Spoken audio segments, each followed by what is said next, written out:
Okay, here we go for another Gillette trade debate. We've got two AFL.com.au experts ready to go inside 50 as they analyse all the big trades and rumours in under a minute. With us once more, two of our most senior writers, Ashley Brown and Peter Ryan. Guys, we had a lot of fun last week. We're going to get straight into it with the news out of the Demons and GWS. They have done a deal. Dom Tyson becomes a Demon and the Giants get pick 2. So, Pete, did Melbourne do the right thing? Oh, no doubt. They've made a big play. They've got a very good, promising player in Dom Tyson. He's played 13 games, 2 years, was picked number 3 in 2010. All quality. He gets to join the Jays in the midfield. They've got Jeremy, they've got Jesse, they've got Jack, they've got Jimmy Tompus, and now they've got Dom Tyson. It's looking exciting for the club as they move forward, and they certainly haven't wasted time. They've also hung on to pick 9, and in the last couple of years that's been a good pick. It's got Jack Siebel, it's got Nick Vlosten, so there's a lot of quality players at that level.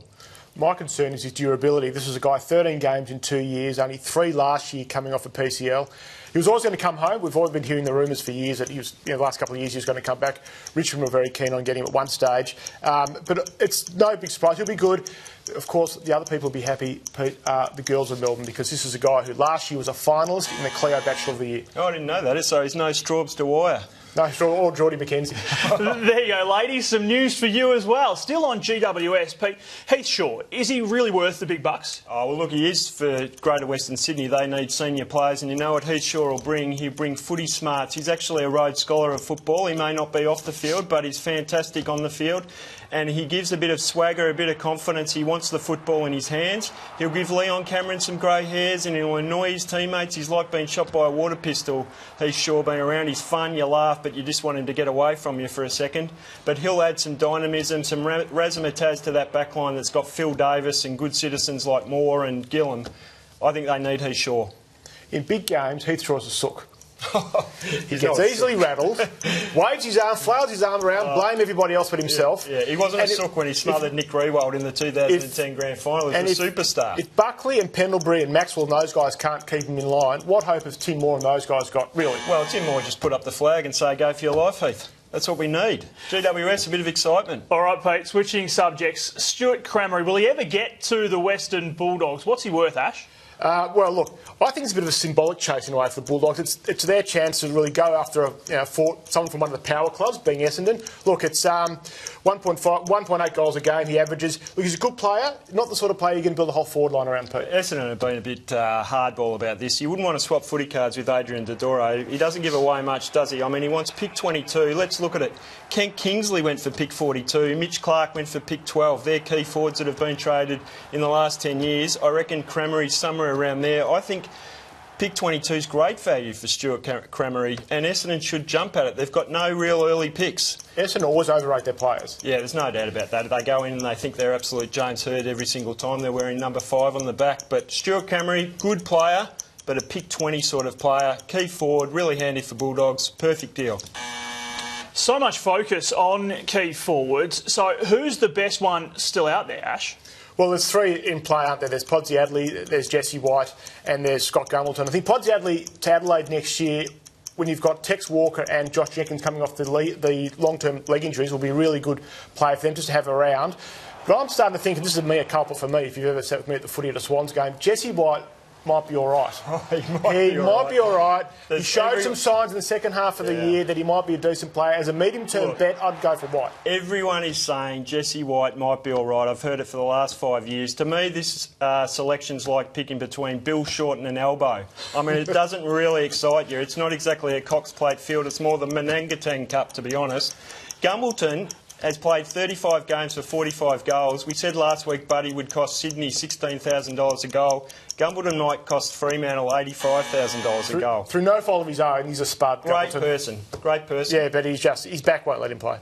Pete Ryan is on fire with his comparisons, isn't he? Now, why would anyone want to go to St Kilda at the moment, Ash? We hear so much about what's going on down at Seaford. All right, there we go. The coach and the footy manager don't get on. There's no CEO. and the president is wet behind the ears, and they've got a facility that no one likes, and the commercial team is already leaving to go back to Moorabbin. So there's really not a lot of reason to go to St Kilda at the moment. Whoever's doing the spruiking down there has to work really, really hard. Well, I did think of one overnight. The Prince of Wales Hotel's worth going to St Kilda, but obviously St Kilda's not there. They're in Seaford. I think there's an opportunity. This is the chance to actually revamp the football club. They need a CEO. They've got a president who's probably not got a great deal of charisma, but he's got a great footy smarts, Peter Summers. They'll get a CEO with some football smarts. They'll start to build some support around Scott Waters. Their senior players will have to put up or shut up, and that's the time now to happen. They'll get some youth in. I think if I was a young player, they've got all the opportunity to get there at a steal and really start a new wave. What I will say about St Kilda, in all seriousness, it swings and roundabouts in footy, and this time last year it was the Bulldogs and Port Adelaide who were on the nose. It'll turn around St Kilda. It does. The footy allows that to happen, so they'll be opportunity. fine. Opportunity. Good point, Ash, there. We've got to move on, though. One of the controversies of the week, does a young player like Jared Polec have the right to nominate a new club? He can stand outside Port Adelaide Oval with a Russell Ebert footy jumper, and it's not going to make a squat of difference. Because at the end of the day, he's still a Brisbane player. He's got to do the deal. And just to go back in history a couple of times, I watched Richmond go on TV and declare that Tony Lockett was coming to Punt Road. He went to Sydney. Jade Rawlings called a media conference to say he was going to North Melbourne, and Hawthorn the next day got him to the Western Bulldogs. So he can say what he likes. He's got to ask. Brisbane have got to do the deal, so Adelaide is still very much in play. I had no problem with it. Tom Rockcliffe obviously had a problem. He gave him a bit of a send-off over Twitter. I thought that was a bit unnecessarily. I mean, I've got to ask Tom Rockcliffe the question, when do you have the right to give players send-offs over Twitter, really? I mean, he's played 83 games. He's a quality player, but Jared Polec just wants to get home. He likes Port Adelaide. He obviously feels comfortable there, and he's entitled to try and make the deal hasty. He doesn't want to hang around and have Adelaide and Port Adelaide haggling for weeks and weeks. This is his future. Yeah, a really interesting question. You can weigh in using the hashtag trade debate. One more for you guys. Xavier Ellis, he's become an Eagle, but Pete, you're asking the question, is he finished? Well, I was actually asking the question, is he still going? I haven't seen him for about 3 years. He's played 16 games. Xavier Ellis, at his best, is a quality player. We all know that. He was super in the 2008 Grand Final. He played finals last year. Hawthorn rate him, and if Hawthorn rate him, you're a good player. He's a big risk for West Coast, let's face it. They're probably not giving away much to get him. So he goes over there, he supports Adam Simpson with the group and the players and makes sure that his message gets through. Is he finished? I wouldn't be backing him in to play 22 games with Ash Brown's money, to be honest. Look, he's a smart footballer. Knows the system. I think I think what you say is right. He's been brought in by Simpson because he knows the way Simpson wants the team to play. Yep. My other worry about the guy who's just so fragile is a cross-country flight every fortnight. Yeah, it won't help him, and it crawls some West Coast careers. No one plays 300 games at West Coast, but it helps. That's free agency at its best, really. Xavier Ellis gets another chance he may not have. Good discussion, guys. Thank you very much. Peter Ryan, Ashley Brown, appreciate it. And, of course, you can read these guys online every day. Thank you so much for watching. Now, no doubt there will still be plenty of big moves ahead in the Gillette AFL trade period, so don't forget to jump on Twitter and have your say using the hashtag trade debate.